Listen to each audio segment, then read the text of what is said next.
I'm here with my mother. This is Monica Santiago, and I'm Curtis Santiago, and we're a Trinidadian Canadian family. My folks are from Trinidad, and we're gonna make a Trinidadian dish. So, Mama, you ready to do some cooking? Sure. Okay, what are we starting with? We're going to start with the curry chicken. All right.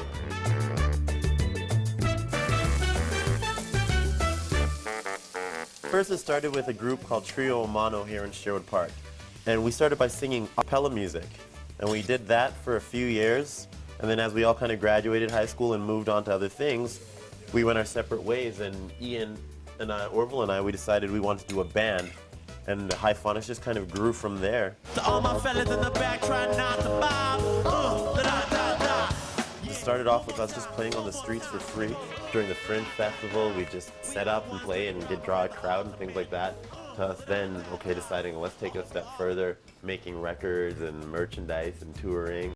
And yeah, that's it. That was such a great time. It was, I find it for my art, for my career, it was a time where I wasn't worried about making it and record contracts, and it was just a bunch of friends who loved making music together. While the chicken is cooking slowly here, Okay. we're going to start with the rice.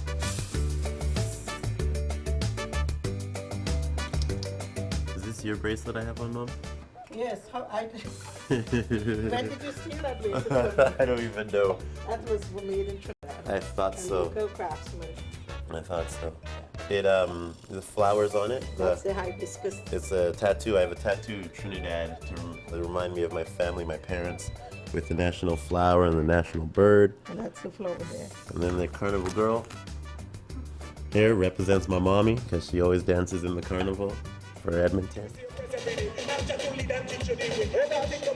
I do dance on the streets in costumes, in disguise, so nobody knows. You know, I don't even tell the people at work so that they can pick me out of the crowd, you know.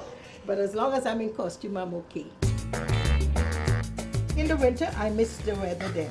But in the summer, I don't.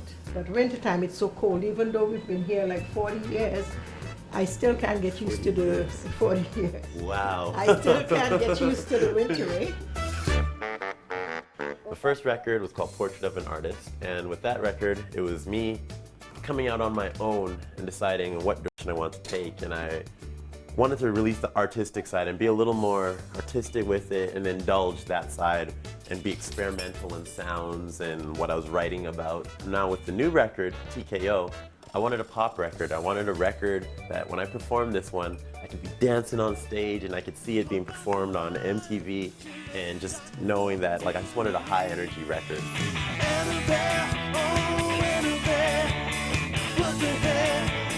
My band, when we were on tour, we came and stayed here for a few days, and we had the pleasure of having Mom cook for us. And after being on the road where you're eating gas station sandwiches and all kinds of nastiness, to come home and have Mom cook, the band still talks about either her spicy meatballs or she just made so much food, and it was such a treat.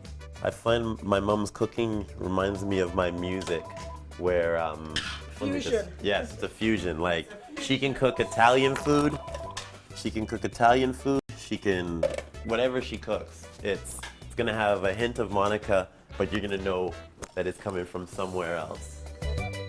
When I went to Vancouver, my mission was just to get my name out and anywhere I go, and I've been able to meet some really, really cool people, and I think the perk of my job is meeting people whose art I really admire. I recently recorded, and they took my music down to the States, and a few of the major labels were liking it, and they were like, wow, this is good, it's different. And then when they found out it was a black kid doing an indie rock kind of thing, they couldn't figure out how they could market it and what parameters they could put it in. And that I was really hurt by that. And I was just like, I can't believe in this day and age, but it is what it is. And I had an opportunity to meet Andre 3000, and him and I sat and talked, and he went through the same thing when he did Hey Ya. He wrote that song like 4 years before, and they were like, no, it's not hip hop, it's not rock, it won't fit in these demographics. And then it became the #1 song, you know? So, and he was just like, the only thing you can do is do you. I needed to go through that to know that, you know, there's gonna be all these hurdles, and all I can do is jump through them. I've seen my parents go through so many, mom and dad coming to Canada. If I had a little problem with a label with race and things like that, I can't imagine coming from Trinidad to Fort McMurray in like 1968, 67, the experiences that they would have to go through and what they overcame.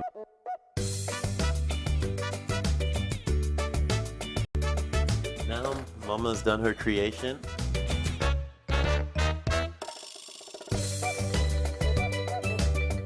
It's not much different from my apron.